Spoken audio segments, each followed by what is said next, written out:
Hello everyone, Remy here with Classic Chroma 1. I apologize ahead of time for the wind noise. I know it's kind of windy, but it's been a really long time since you guys have actually seen a in-depth review on my mom's truck. She's just working all the time, so I don't really have spare time to film with it. And by the time she gets home, it's usually dark, so obviously can't make a video on it then. And yeah, so this is our 2014 Toyota Tundra Limited. Like I said, it's been a really long time since I filmed a video on this truck. A lot of my newer subscribers may not have seen a video on it unless they've went through the channel. But we bought this truck in June of 2014, so we've had it for a little over 4 years now. Bought it brand new, June of 2014. It's been a great truck to have. We've had no issues with it, but we've had a few. And I'll touch on that when we get into the inside. And if any of you guys have a Tundra or a Toyota product with the infotainment that this has, I want to know if you guys have issues with it too. So we'll go ahead and get started. Looking at the key fob, it's just the regular Toyota key fob with the remote and the separate rubber blade right here. So to unlock it, obviously just unlock it. It was just cleaned. She just cleaned it not too long ago, a few days ago, so it's in really good shape. This truck has extremely low mileage for the age. It's 4 years old and has like 35,000 miles, so it's got really low miles because it's only driven in town, and this town's not very big, so it's in great shape. So we'll go ahead and start it up.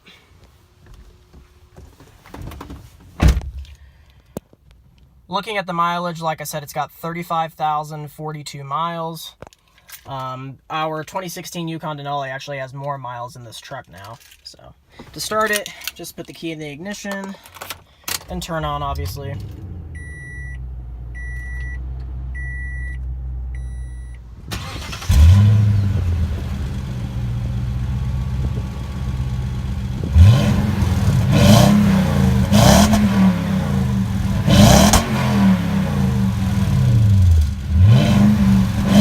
Looking at our MPG, she's getting 15.1 miles per gallon right now, and that's only in-town driving, so that's pretty good for this truck. We'll go ahead and pop the hood and look at the engine.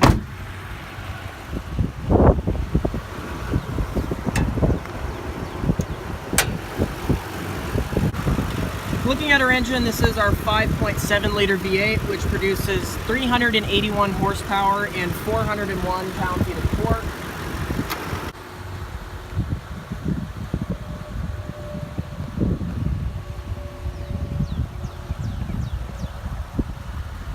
This generation Toyota Tundra was released in 2014 and is still current, and 2018 was the refresh for this generation Tundra. Looking at our tires, the tires will need to be replaced soon. When you have a really heavy vehicle like this, they don't really last a whole lot over 35,000 miles, so it'll need replaced somewhere in there. The 2016 Yukon Denali will need new tires here pretty soon too. But overall, it's a really good looking truck. I've really enjoyed having it in the family for the past 4 years. Before this, we did have a 2012 red Toyota Tundra. It's been a really good truck. We have the rear backup camera right there. Looking at the tailgate, it's a pretty spacious tailgate. I just have the toolbox back there because it was in the back seat. I'll throw that back in before I go home. Looking at the bed, it's very spacious. We can put some heavy stuff in there and it does the job good.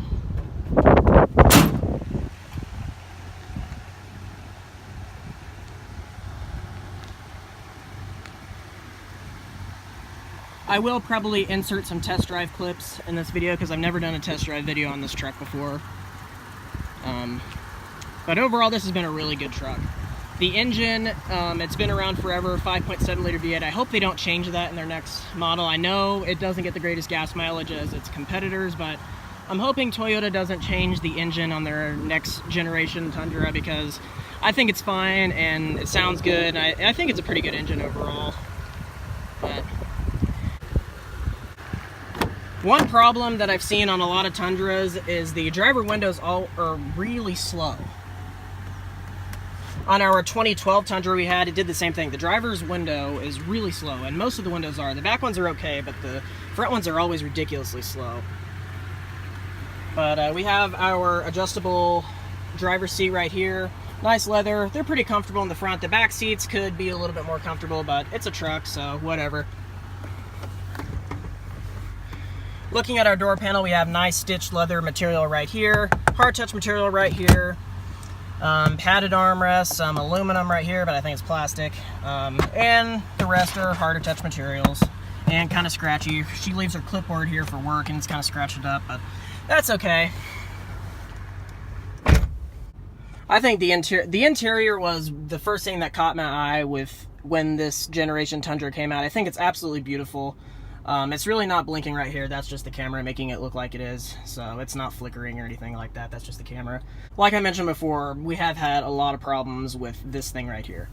Almost every time I drive it, it freezes, and right now it's fine. I wish it would do it right now because it's annoying. It freezes and then you can't press any button, it just freezes. And then sometimes I have to turn the truck off and turn it back on for it to start working again because it just literally freezes and you can't adjust the volume, you can't push the buttons or anything.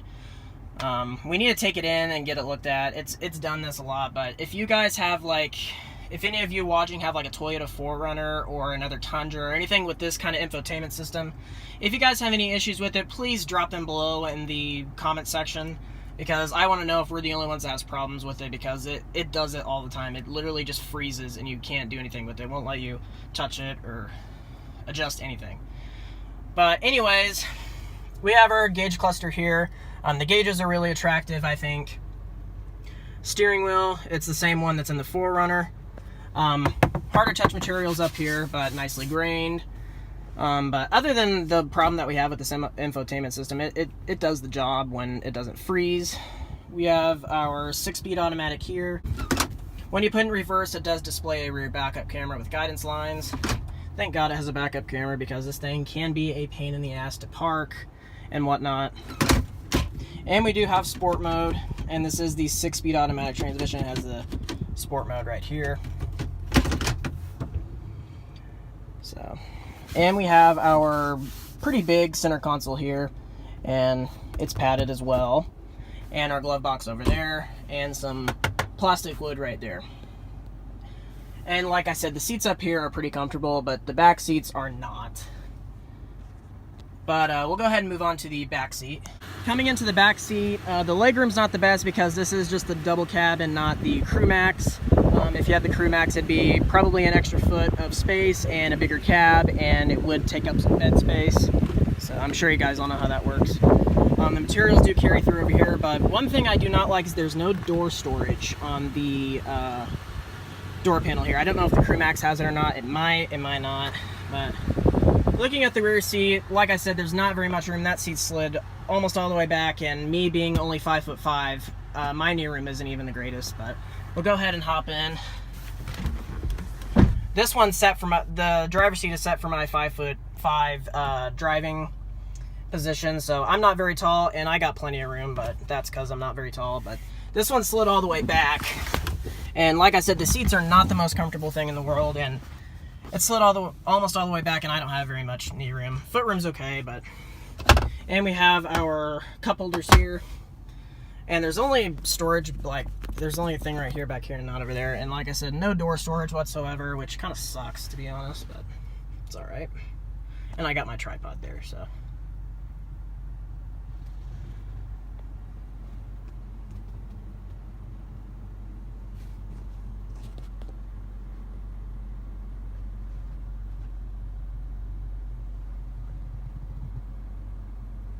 Like I said, I do love the interior of this truck. I think they did a really good job of designing it back in 2014. It's really attractive interior. The dash view is just beautiful. And that pretty much wraps it up for the update review on our 2014 Toyota Tundra Limited. I will insert some test drive clips in here because I've never done a test drive video on it, so I will insert some test drive clips. Alright, now on to the test drive portion of the video. I'm just going to take you guys for a little spin.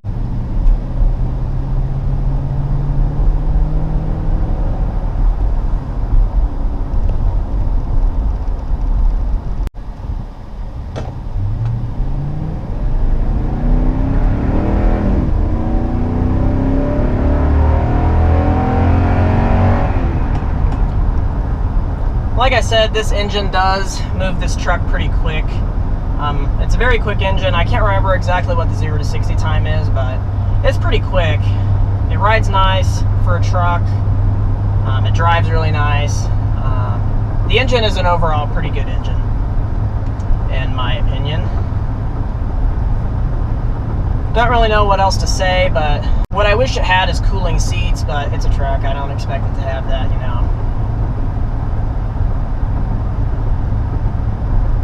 But drives really nice. It takes corners pretty well. It takes bumps pretty well. The suspension's pretty smooth for the most part. And it'll do decent off-road if you have the right tires. I'll go ahead and punch it right here.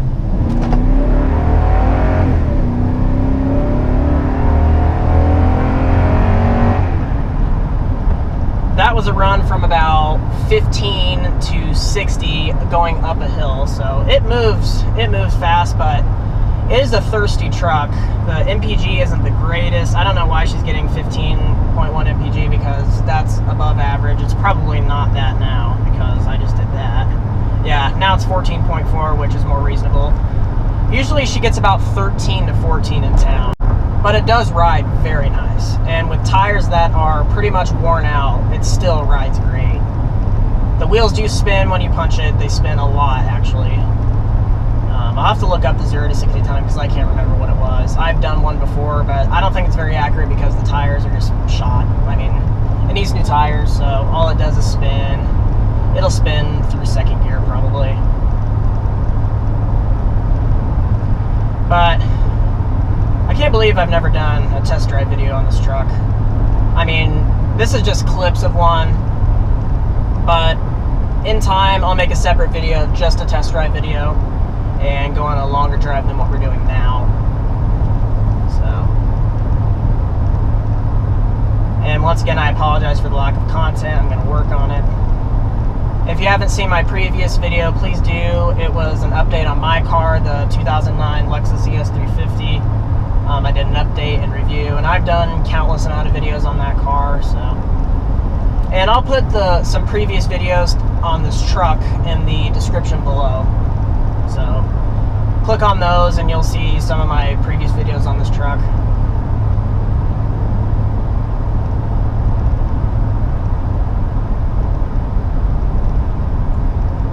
Yeah, we've had it for 4 years and I don't think it's going to go anywhere anytime soon. I just haven't made very many videos on it because of the fact that my mom works constantly. I do like the way that the GMC Yukon Denali drives more than this one, and obviously my car is different than, like, completely different than both of them.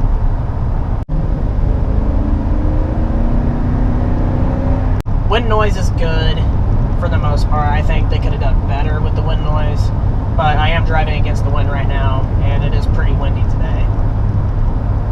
But I still think they could have done better with the wind noise cancellation. They could have done a lot better, in my opinion. But that's okay.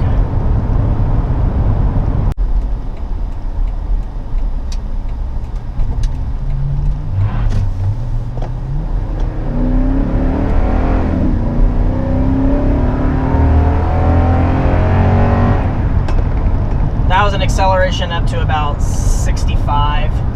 So it moves. But I had trouble getting traction back there, because, like I said, the tire. I'm curious to know when they'll actually release a new generation Tundra, because, like I said, it was refreshed this year and they didn't change a whole lot, but what they did was cool and all. That pretty much wraps it up for the update review on our 2014 Toyota Tundra Limited. Hope you guys enjoyed. I'll catch you next time.